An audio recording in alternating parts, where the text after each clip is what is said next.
Bon matin. Êtes-vous dans cette attitude d'action de grâce pour ce que Dieu a fait ou est en train de faire? OK. Ouf. Bon, c'est super, hein, ça tombe bien. On est dans ce dimanche de l'action de grâce. Mais dans les faits, on devrait être dans une des 365 jours de l'action de grâce. C'est l'action de grâce, c'est une fête hein, qui a été placée comme si fallait se rappeler, hein, comme un rappel. Mais les 360 autres 4 jours de l'année, on peut se payer à la traite, chialer, puis tout, hein, puis pas être content. On peut faire ça. Hein. Il y a juste la journée d'action de grâce. Vous êtes en plus safe parce que l'action de grâce, le congé, c'est demain. C'est pas aujourd'hui. Mais c'est dimanche qu'on fête l'action de grâce quand même.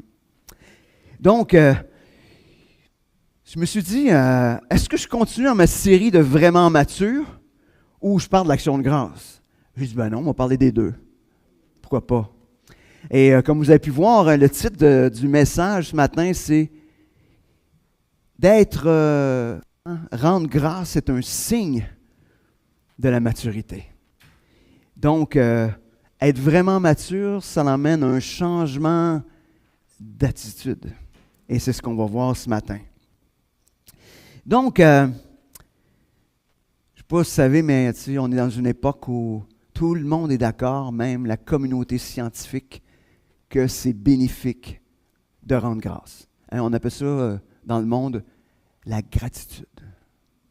Hein? On appelle ça comme ça. Mais c'est ça aussi, hein? Rendre grâce, c'est avoir de la gratitude. Et puis, ils ont fait les médecins ont même fait des recherches là-dessus. Puis donc, certains médecins pensent avoir trouvé un moyen d'améliorer votre santé. Ce nouveau traitement abaissera votre tension artérielle, vous aidera à vous sentir moins hostile, vous aidera à arrêter de fumer et même à perdre du poids. Intéressant. C'est bon à savoir quand même. Vous pouvez réduire votre risque de dépression, de phobie, de boulimie et d'alcoolisme. Quel est le remède miracle? Rendre grâce. Plusieurs études récentes qui ont souligné les avantages d'une action de grâce régulière. Robert Emmons, professeur de psychologie à l'Université de California, Davis, dit que pratiquer la gratitude est comme faire de l'exercice. Utilisez-le et vous ne le perdrez pas, même lorsque les temps sont durs.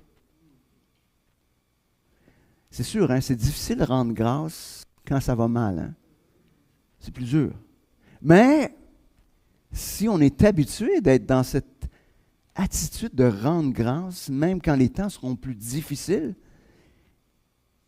ça va venir plus facilement. Mais si vous ne rendez jamais grâce, imaginez quand ça ne va pas bien, que vous avez encore plus raison de ne pas rendre grâce, ça va être tout un défi. Imaginez. Hein? Bon, ben, je vais prêcher pour toi, Sylvain, ce matin. Donc, 1 Thessaloniciens 5, versets 16 à 18, un texte qu'on connaît tellement, presque par cœur. Hein, on dit, « Soyez toujours joyeux, priez sans cesse et rendez grâce en toutes choses, car c'est à votre égard la volonté de Dieu en Jésus-Christ. » Une définition de rendre grâce, c'est une prière de reconnaissance et comme croyants, nous avons une multitude de raisons de le faire, d'être reconnaissant pour ce que Dieu a fait et ce qu'il est en train de faire. Rendre grâce, c'est une caractéristique que nous devrions avoir comme croyants. Imaginez. Ça devrait être quelque chose qui nous distingue du reste de toute l'humanité, de ceux qui ne connaissent pas Christ, de rendre grâce. Parce que la parole nous dit que ça semble impossible pour les non-croyants. On voit ça dans Romains 1, 21, il dit « Car ayant connu Dieu, ils ne l'ont point glorifié comme Dieu, et ne lui ont point rendu grâce, mais ils se sont égarés dans leurs pensées, et leur cœur sans intelligence a été plongé dans les ténèbres. Oui, s'ils ne connaissent pas Dieu, ils peuvent avoir de la gratitude. Gratitude pour la vie. Mais d'avoir cette attitude d'action de grâce. L'action de grâce, c'est envers Dieu. Pourtant, comme croyants, on est souvent un peu comme le peuple d'Israël dans le désert, qui avait une attitude de plainte plutôt qu'une attitude de reconnaissance. Hein. Il était là, hein. Il se plaignait parce que les Égyptiens les poursuivaient. Il se plaignait parce qu'il n'y avait pas de la nourriture comme il voulait. Il se plaignait parce qu'il manquait d'eau. Il se plaignait parce que les habitants de la terre promise étaient des géants. Il se plaignait. C'était le fun, hein? Ils sont promenés 40 ans dans le désert parce qu'ils se plaignaient finalement. Hein? Et même Moïse qui a réagi à la plainte des Israélites a lui-même pas pu rentrer dans la terre promise. Imaginez. Tout ça parce qu'il n'y avait pas cette attitude d'action de grâce. Donc, en cette fête de l'action de grâce, on va voir que la reconnaissance implique un changement d'attitude de notre part, pas par nos propres forces, mais par la force de Dieu ou par la grâce de Dieu. Puis ce changement se caractérise de 3 manières différentes, et c'est ce qu'on va voir ce matin dans le texte qu'on va regarder ce matin.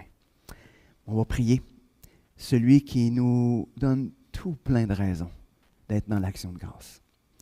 Merci Seigneur, parce que ce matin, on veut se rappeler d'une manière toute particulière combien tu es un Dieu qui prend soin de nous. Qu'on a une multitude de raisons de te rendre grâce. Et Seigneur, en même temps, on est tellement conscient que nos cœurs n'ont pas tendance à rendre grâce naturellement. Seigneur, ce matin, on te demande que tu puisses changer notre regard sur ce qui se passe, afin qu'on puisse te rendre grâce comme tu le mérites, Seigneur.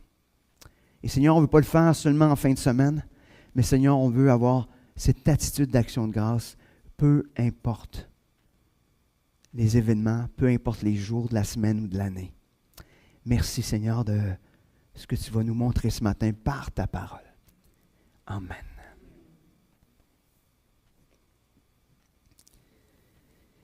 Imaginez, hein, c'est quelque chose, hein, il dit, soyez toujours joyeux, priez sans cesse.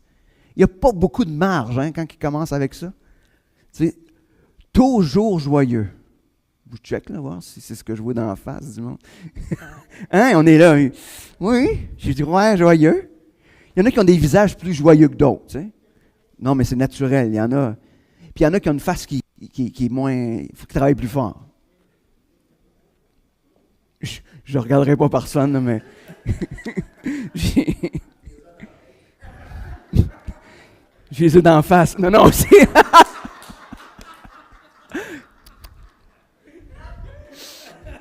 Bon. C'était pas écrit dans mon message. Mais d'une certaine manière, il s'agit donc d'un commandement. Hein. Soyez toujours joyeux. Priez sans cesse. C'est pas genre une option dans la liste. C'est donc des choses qui devraient être présentes dans la vie d'un enfant de Dieu. Puis là, je ne suis pas en train de... Je me juge moi-même là, quand je regarde ça. Là, je ne suis pas en train d'évaluer personne. Mais ce temps de verbe utilisé là fait aussi référence à quelque chose de continu. Ce n'est pas juste soyez... Non, c'est comme une attitude continuelle de prière, une attitude continuelle de joie. Mais c'est aussi la même chose qu'on retrouve. On regarde dans Éphésiens 5:20 et on voit la même chose dans l'action de grâce. Rendez continuellement grâce à Dieu le Père pour toutes choses au nom de notre Seigneur Jésus-Christ. Rendez continuellement grâce. Donc, ça dépense la fête de l'action de grâce. Puis aux États-Unis, ça évite aussi le Black Friday, tu sais, parce qu'il y en a qui ça inclut le Black Friday dans l'action de grâce, les Américains. C'est en novembre, tu sais. Mais non, ça dépasse tout ça. L'expression « rendez continuellement grâce ». Ce que Paul soulève dans le fait de rendre continuellement grâce à Dieu, Ça suppose donc un changement d'attitude majeur. Qui, dans sa vie, actuellement, peut dire « Moi, je rends continuellement grâce à Dieu. » Même si vous me dites « Moi, on va se parler. » Non, mais on n'a pas, ça ne vient pas naturellement. C'est une intervention divine dans notre vie qui vient changer notre paire de lunettes, là, où qu'on voit les choses d'une manière totalement différente.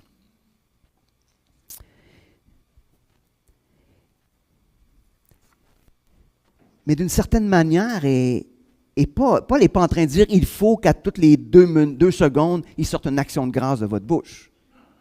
Hein? C'est comme s'il disait, quand il dit prie sans cesse, c'est pas toujours dire je suis toujours en train de prier, je suis toujours en train. Non. Il parle bien plus d'une attitude de cœur qui est capable de voir ce que Dieu fait. Capable d'être reconnaissant quand les autres ne sont pas reconnaissants. Hein, il y en a qui voient, on dit le verre à moitié plein ou à moitié vide, là, mais tu sais, il y en a qui voient juste le pas beau. Là, il y en a là, qui, tu lui montres de quoi il y a une petite affaire. Là, tu vois, gars, tu vois bien? Tu vois bien que ça ne marche pas? Là? Oui, mais tout le reste, oui, mais ça, ça, c'est pas une attitude d'action de grâce. Hein? Mais il y en a qui disent c'est mon tempérament qui est comme ça. Oui, peut-être. Peut-être. Mais la grâce divine est bonne aussi pour toi. Elle peut t'emmener ailleurs. Mais souvent, ça c'est une caricature, mais souvent on est capable de voir ce qui croche. Il croche dans les enfants. C'est comme, il me semble que... Mais est-ce que tu es capable de voir l'œuvre qui est accomplie? On est plus tendance des fois à être vers la plainte. On dit que par nature, les Québécois sont des chialeux. Mais moi, je pense que ce n'est pas juste les Québécois. J'irai pas là, surtout qu'il y a une Française en visite. J'irai pas là.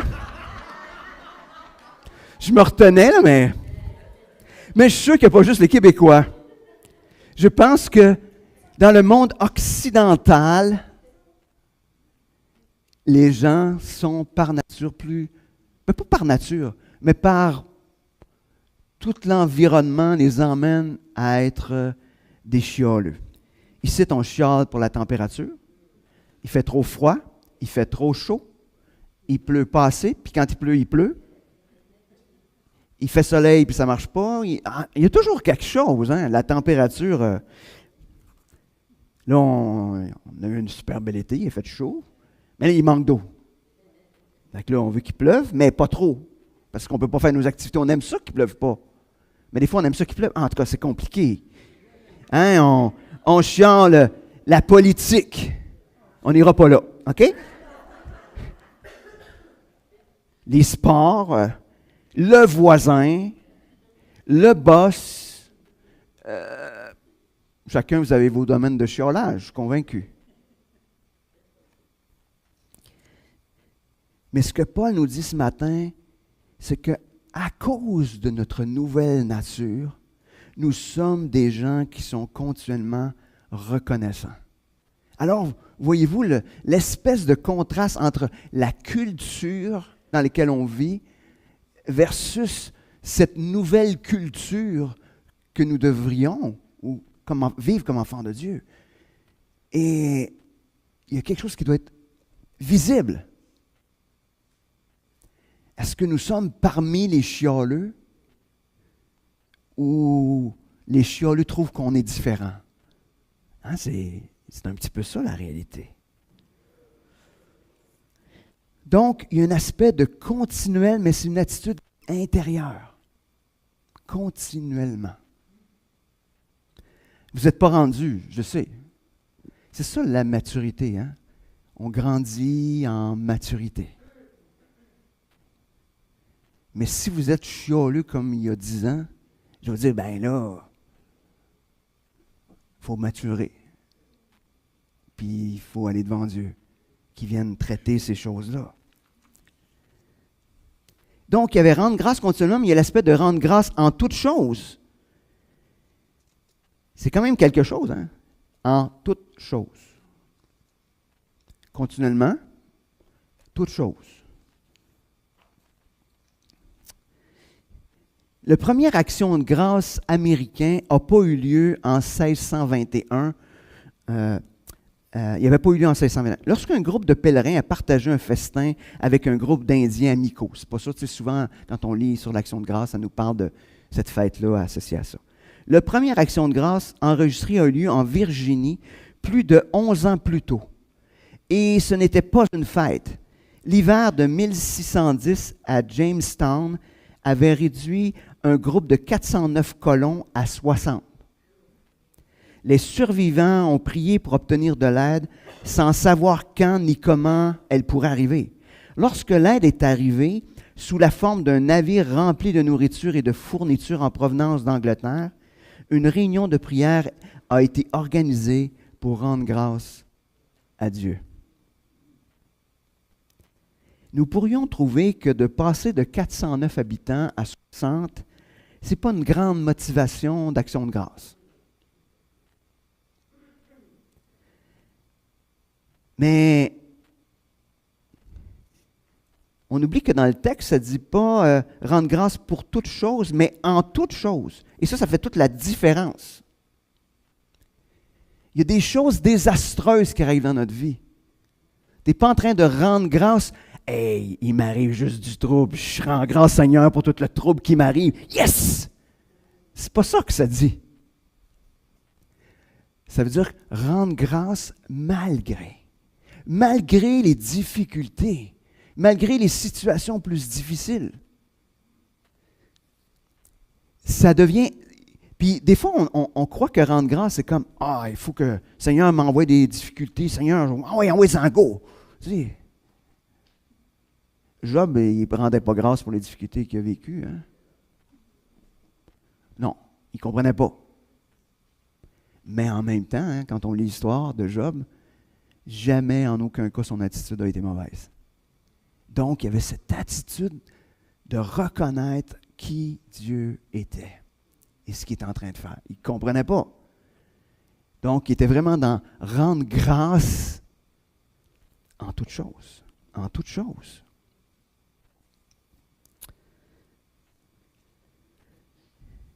Dans les faits, ça me fait penser un peu à ceux qui s'occupent des placements. Hein?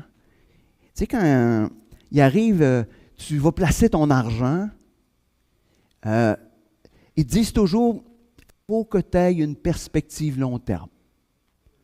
Parce que quand il arrive des baisses importantes dans les placements, si tu te mets à prendre ton argent et tout la déplacer, les pertes vont être bien plus importantes.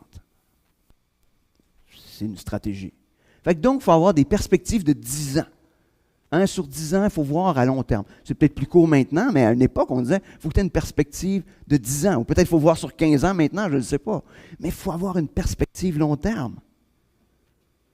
Donc, si dans les choses du monde, il faut avoir des perspectives long terme, en ce qui concerne ce que Dieu est en train de faire dans notre vie, même si actuellement, je trouve que ce n'est pas une grande raison de rendre grâce.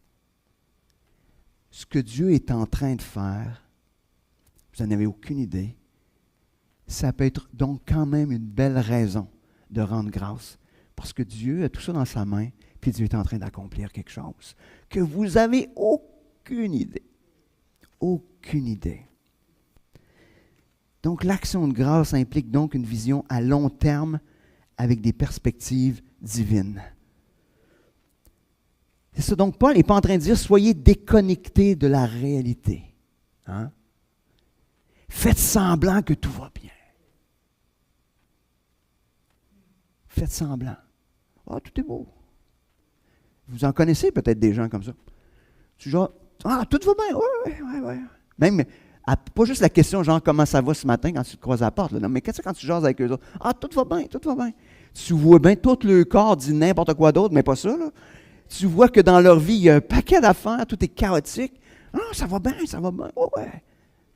Parce que je suis un chrétien, donc un bon chrétien, mature, il doit montrer, tout va bien. Il est en marge jusqu'ici. Ah, ça ne se dit pas dans le message. Il est ici dans ce qui ne va pas bien, puis tout va bien. Tout va bien. Non. Dieu ne nous appelle pas à faire semblant.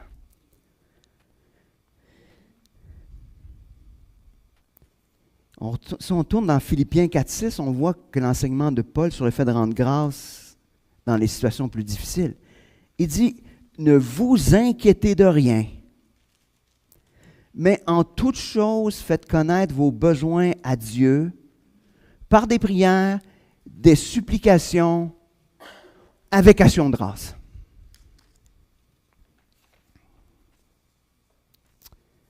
Donc, son mode d'emploi qu'il nous donne, ne pas s'inquiéter parce que Dieu est en contrôle. Ça, c'est déjà une première étape difficile. Hein? Parce que nous, on n'est pas en contrôle. Quand on n'est pas en contrôle, on pense que Dieu ne l'est pas non plus. Hein? Vous êtes-vous de même? Des fois, là, ça va. Tu dis, si moi, ça va tout chaotique dans ma tête, c'est sûr que Dieu, Non, on ne se dit pas ça, mais c'est de même qu'on le vit. On a l'impression que Dieu a perdu le contrôle. Mais quand on grandit dans cette maturité, on découvre que ce Dieu, il est drôlement en contrôle, même dans les situations les plus incontrôlables. Parce qu'on est obligé de constater, il y a combien d'histoires de gens qui ont vécu des affaires, des détours, d'une manière incroyable, puis que ça allait pas bien, puis c'était, tu dis, sûrement Dieu n'est pas en contrôle. Puis ce qui a découlé de cette situation-là était comme, wow, Dieu était vraiment en contrôle, puis ce qu'il a réussi à faire, ou ce qu'il a accompli, c'était au-delà de ce qu'on pouvait penser que Dieu voulait ça. Après ça, ce que le texte nous dit, c'est d'une certaine manière, c'est dit à Dieu avec toute l'intensité nécessaire nos besoins. Parce que c'est ce que dit un peu le texte. Il dit, faites connaître vos besoins à Dieu par des prières, des supplications. Quand on arrive dans la supplication, on est un petit peu plus dans l'intensité de la prière.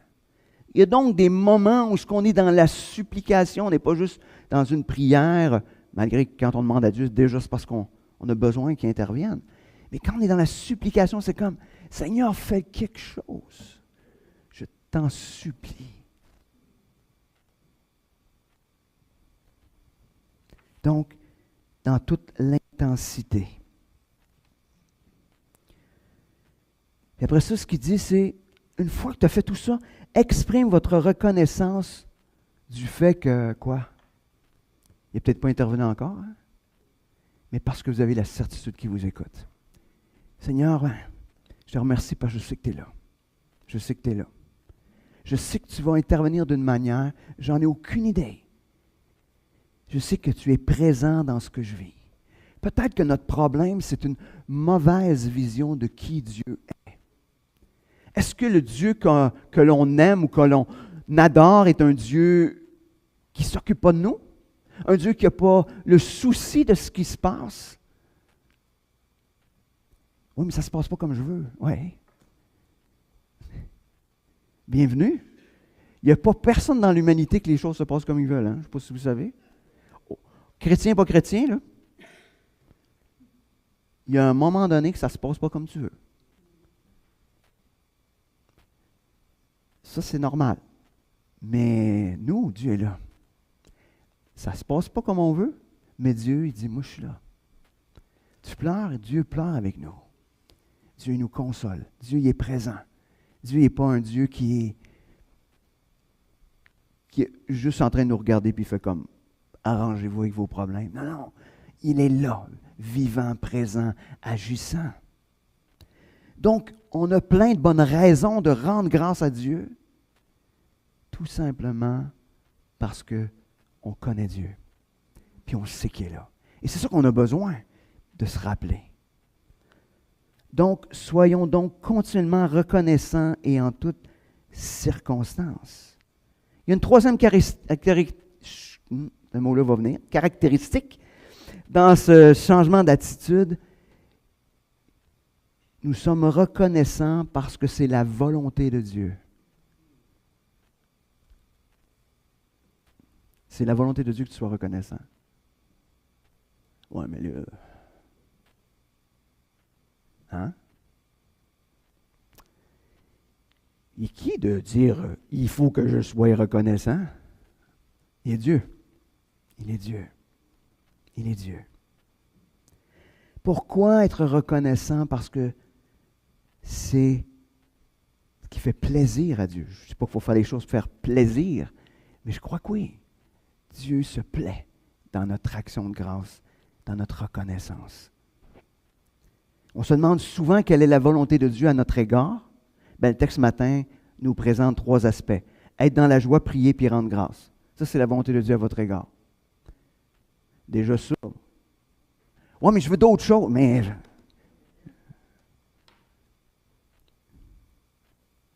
si tu es dans la joie, tu vas avoir un impact dans la vie des gens autour de toi.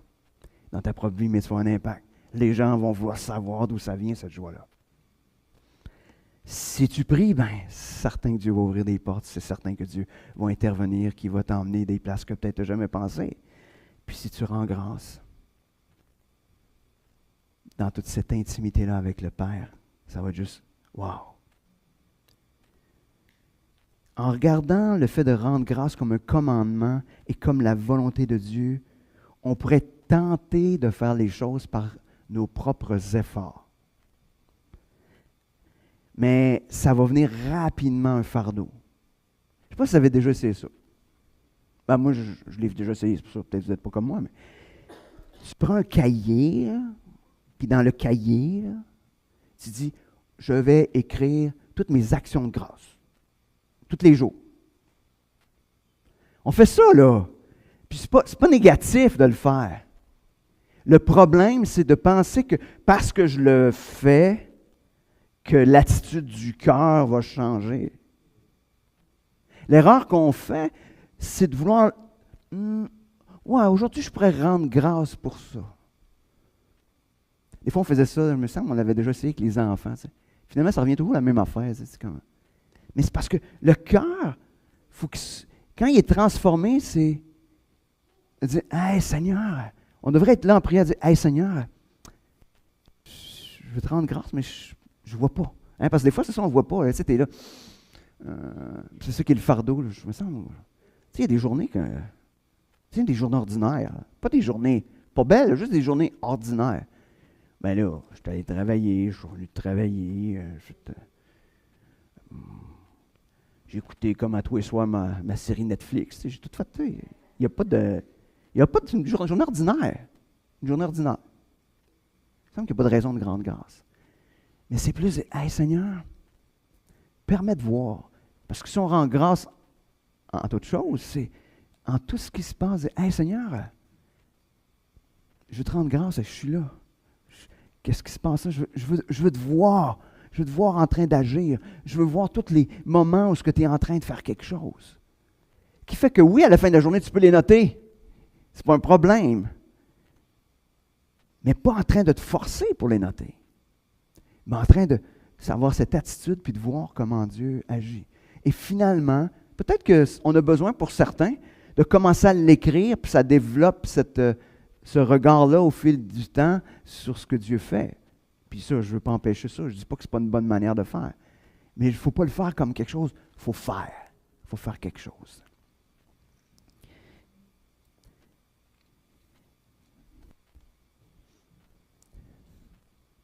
J'ai tellement sorti que je sais pas où je suis.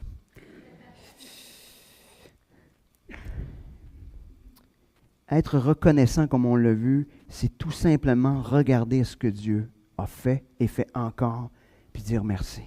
Dans le psaume 92, on ressent toute la légèreté puis la joie du psalmiste lorsqu'il offre son action de grâce à Dieu. Il dit, « Il est bon de louer l'Éternel et de célébrer ton nom au Très-Haut, d'annoncer le matin ta bonté et ta fidélité pendant les nuits. sur l'instrument à 10 cordes et sur le luth au son de la harpe. Tu me réjouis par tes œuvres, ô Éternel, et je chante avec allégresse l'ouvrage de tes mains. Que tes œuvres sont grandes, ô Éternel, que tes pensées sont profondes. Intéressant, hein? Faire la volonté de Dieu n'est pas un fardeau. C'est la volonté de Dieu à votre égard de rendre grâce. Si Dieu veut qu'on rende grâce, ça veut dire qu'on devrait être les top one là, dans la gratitude. Vous ne trouvez pas? Vous ne trouvez pas? Si vous divisez vos journées, le pourcentage gratitude puis le pourcentage grognon, mettons, là. Ça dépend des jours.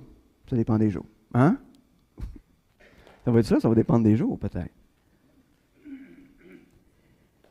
Mais on voit que David avait bien compris l'importance d'offrir à Dieu toute la reconnaissance qui lui était due. Le psaume 105 nous présente la première action de grâce envers Dieu demandée par David.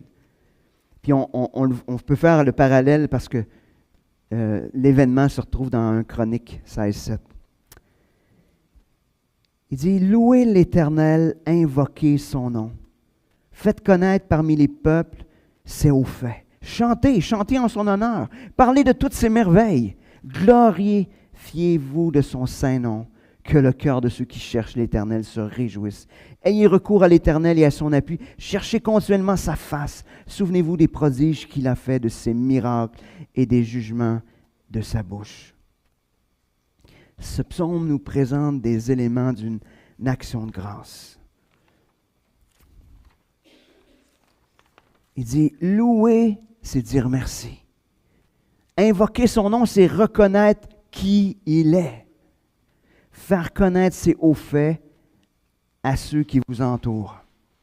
Mais juste une action de grâce. Hey! Ça vous arrive-tu des fois le lundi matin, vous rentrez travailler? Puis là, tout le monde raconte le fin de semaine. Hein? Tout ce qu'ils ont fait, de beau puis de pas beau, mais ce qu'ils ont fait. Puis vous autres, vous arrivez, vous dites, « Hey, en fin de semaine, j'ai vu Dieu agir. » Il me semble dire ça.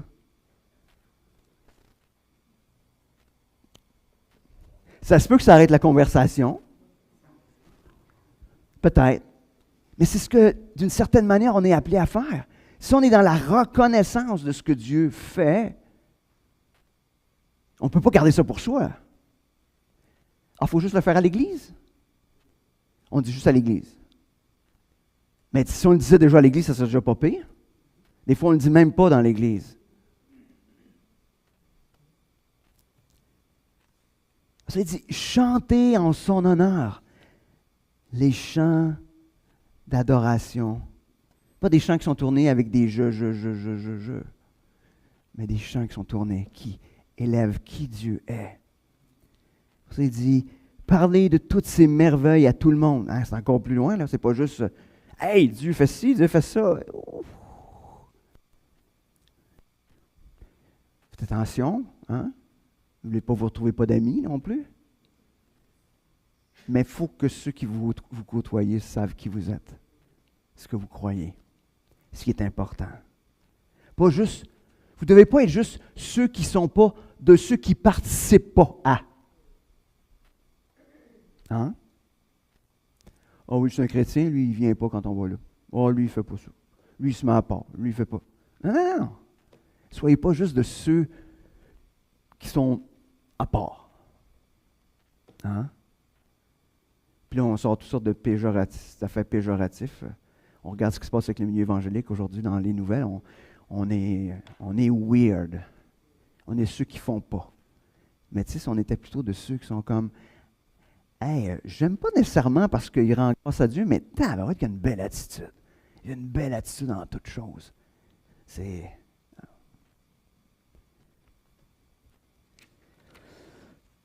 Se glorifier de son saint nom parce qu'il nous a donné le sien.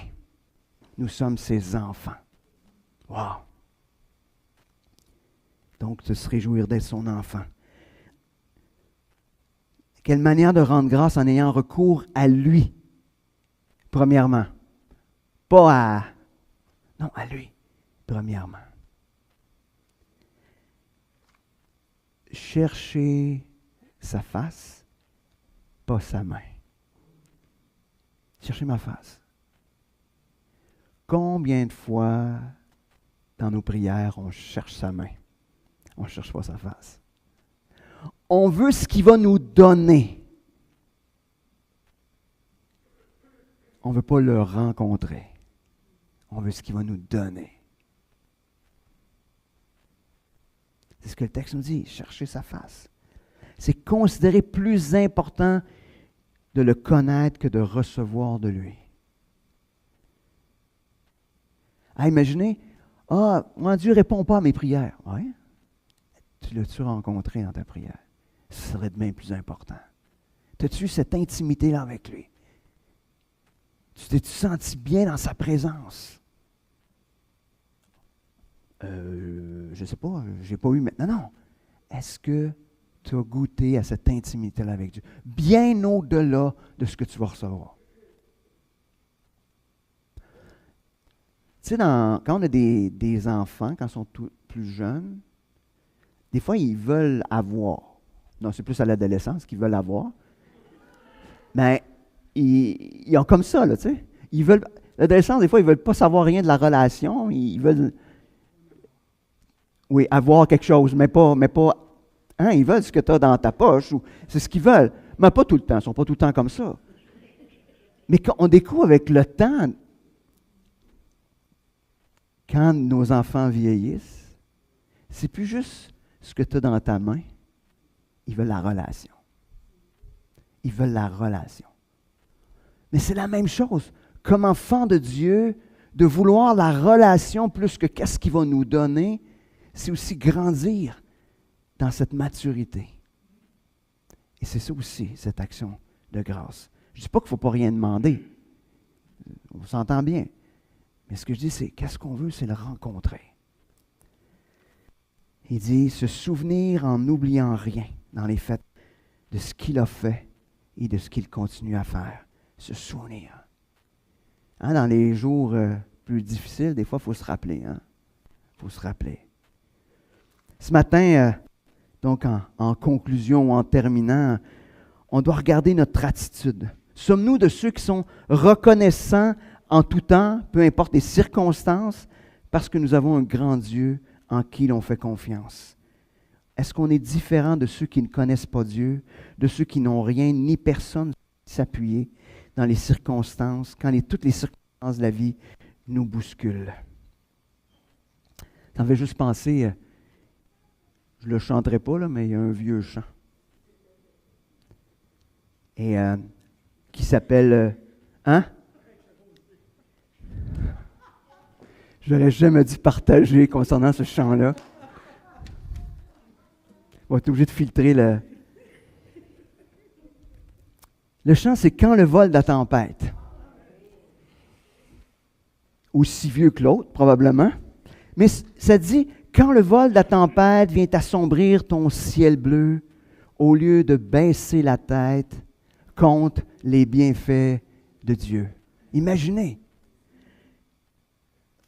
On chante ça, puis on chantait ça, peut-être qu'on ne le chante plus maintenant. Mais c'est quand même quelque chose, hein? Quand ça brasse, là, hein? Au lieu de baisser la tête contre les bienfaits de Dieu. Mais d'avoir cette attitude d'action de grâce, c'est au milieu des fois de la tempête, au milieu des temps difficiles, levons la tête, puis comptons, regardons à tout ce que Dieu fait. Donc, je vais prier, puis après ça, on a une petite présentation spéciale par des enfants qui va faire toute la suite de l'action de grâce. Donc, je vais prier. Après ça, je vais lui laisser tout le temps. Merci Seigneur parce que tu es ce Dieu qui mérite toute notre adoration. Merci Seigneur parce que quand on regarde à ce que tu es, à ce que tu fais, on ne peut pas faire autrement que de te rendre grâce. Seigneur, ouvre nos yeux. Viens changer notre attitude face à tout ce qui se passe. Au lieu de voir les choses centrées sur nous-mêmes, voir ce que toi, tu es en train de faire et d'être reconnaissant. Peu importe les tempêtes, peu importe les situations. Seigneur, on veut être de ceux qui rendent grâce en toutes choses, en toute occasion. Merci. Merci Seigneur pour ta parole ce matin. On veut te rendre toute la gloire, tout l'honneur qui t'est dû. Amen.